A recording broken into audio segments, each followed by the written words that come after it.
Good morning बच्चों। आज हम शुरू करने जा रहे हैं कक्षा 10 गणित का पहला अध्याय, जिसका नाम है वास्तविक संख्या। ठीक है। और इस अध्याय को पढ़ने से पहले हम उन चीज़ों के बारे में जानें तो अच्छा है जो आपने अब तक कक्षा 9 में पढ़ी हैं। उसी से संबंधित है आपकी कुछ परिभाषाएं, जैसे मान लीजिए प्राकृतिक संख्याएं क्या होती हैं, पूर्ण संख्याएं क्या होती हैं, पूर्णांक हैं, परमेय संख्याएं हैं और अपरमेय संख्याएं हैं। यदि आप इनके बारे में अच्छे समझ जाएंगे तो हमें उम्मीद है कि आपको ये अध्याय अच्छे से समझ में आएगा। तो देखिए, सबसे पहले दे रखा है इसमें प्राकृतिक संख्याएं। तो प्राकृतिक संख्याएं क्या होती हैं, तो जो हम अब तक पढ़ते हुए चले आए हैं, 1, 2, 3, इस तरह की संख्याएं हैं, और हम कह सकते हैं कि अनंतर, ये सारी संख्याएं कहलाती हैं प्राकृतिक संख्याएं। तो पूर्ण संख्याएं क्या होती हैं, ऐसी संख्याएं जिनमें प्राकृतिक संख्याओं के साथ साथ अगर हम जीरो भी जोड़ दें तो इस तरह की संख्या कहलाएंगी आपकी पूर्ण संख्याएं। जैसे 0, 1, 2, 3, डैश डैश डैश और ये अनंतर। तो अगर आपने देखा यहाँ कि अगर प्राकृतिक संख्याओं में हम जीरो जोड़ देते हैं तो ये जो संख्या कहलाती हैं फिर वो पूर्ण संख्या कहलाती हैं। पूर्णांक क्या होते हैं, देखिए पूर्णांक, यदि ये जो पूर्ण संख्याएं हैं इसमें हम क्या करते हैं, 0, ठीक है, और इधर हम +1, इधर -1 ले लें, इधर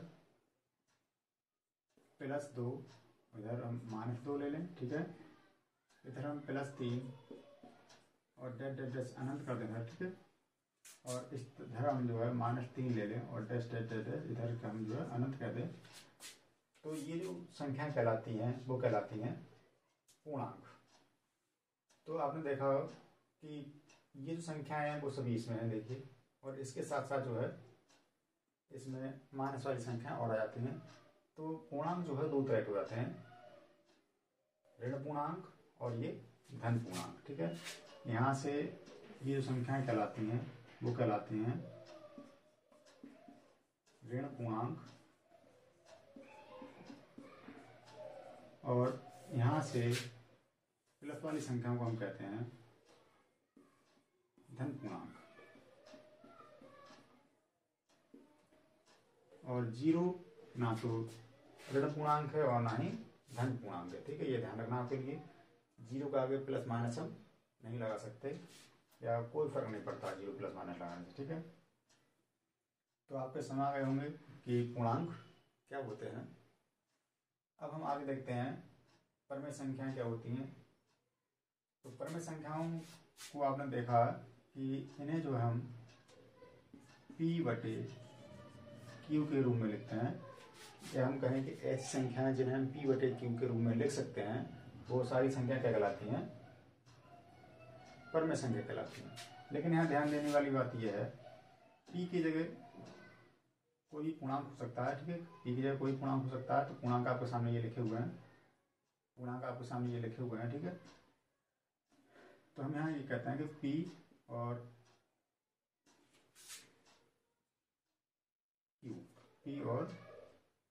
Q जो है क्या है, पूर्णांक है, लेकिन Q का जो मान है आपको नहीं लेना है 0। ठीक है, ऊपर आप चाहें जो संख्या लीजिए, लेकिन Q की जगह आप 0 नहीं ले सकते। तो ये जो संख्याएं बनती हैं वो क्या कहलाती हैं, परमेय संख्या कहलाती है। जैसे मान लीजिए -3/2 रख दिए, ठीक है, -4/-3 रख दिया हमने, या +2/3 रख दिए हमने, या हम यहाँ -3 कर दें। तो ये सारी जो संख्याएं बनती हैं वो क्या कहलाती हैं, 2 हमने रख दी मान लीजिए, तो ये भी क्या है, एक परमेय संख्या है, क्योंकि हम इसके बटे में 1 मान सकते हैं, ठीक है। लेकिन हम ये कह दें कि 4/0, तो ये जो संख्या है फिर वो क्यू का मान यहाँ क्या हो गया, 0 हो गया, तो ये जो अब कहलाएगी परमेय संख्या नहीं कहलाएगी, ठीक है। तो ये परमेय संख्या नहीं कहलाएगी।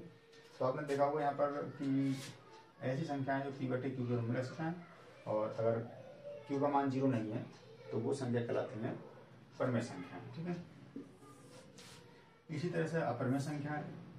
तो अपरमेय संख्या क्या होती है, जिन्हें हम p/q के रूप में नहीं ले सकते हैं, ठीक है। इन्हें हम p/q के रूप में नहीं ले सकते हैं, तो वो कहलाती हैं अपरमेय संख्याएं। जैसे √2 है, √3 है, √5 है, ये सभी संख्याएं कैसी हैं, अपरमेय संख्या हैं। इसके साथ साथ पाई को भी अपरमेय संख्या माना जाता है। तो ये जो है सभी अपरमेय संख्याएं हैं। अब आप सोच रहे होंगे कि ये √2 तो इस तरह से हम कर दें कि ये भी क्या है, परमेय संख्या हो गई है। तो अगर हम इस p/q के रूप में लिख देते हैं इसके लिए, मान लीजिए इसके रूप में मैंने ऐसे लिख दिया, इसके लिए p/q के रूप में, तो ये आपको लग रही है कि ये तो p/q के रूप में हो गई, लेकिन ऐसा नहीं है, क्योंकि ये जो संख्याएं हैं √2, √3, √5, ये ऊपर वाली संख्या क्या है, अपरमेय संख्या है। ये कैसी संख्या है, अपरमेय है। और नीचे वाली क्या है, ये क्या है, ये पूर्णांक है।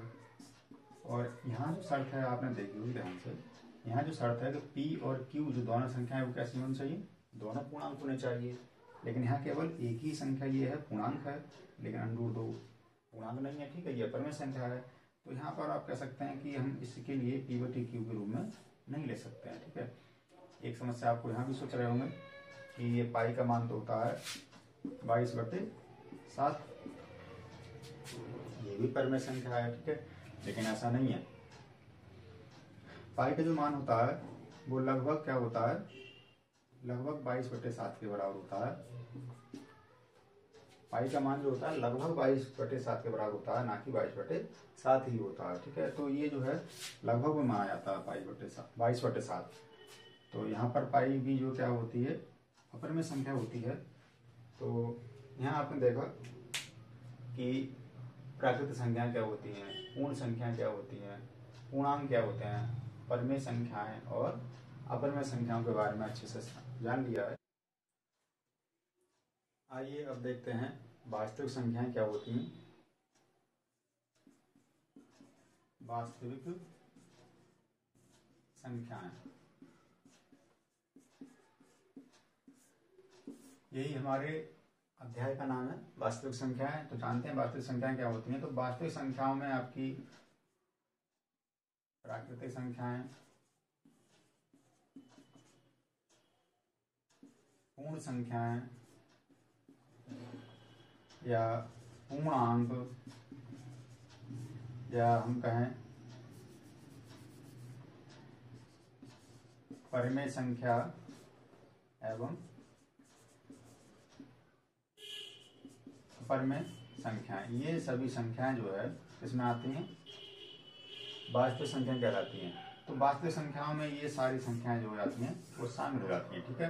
तो चाहे वो 0 हो, 1 हो, 2/3 हो, 5/1 हो, या हम कहें √3 हो या पाई हो, ये सारे मान जितने भी हमने यहाँ पढ़ दिए वो सारी संख्याएं क्या कहलाती हैं, वास्तविक संख्याएं कहलाती हैं। तो इस चैप्टर में जो हम वास्तविक संख्याओं के बारे में ही समझेंगे।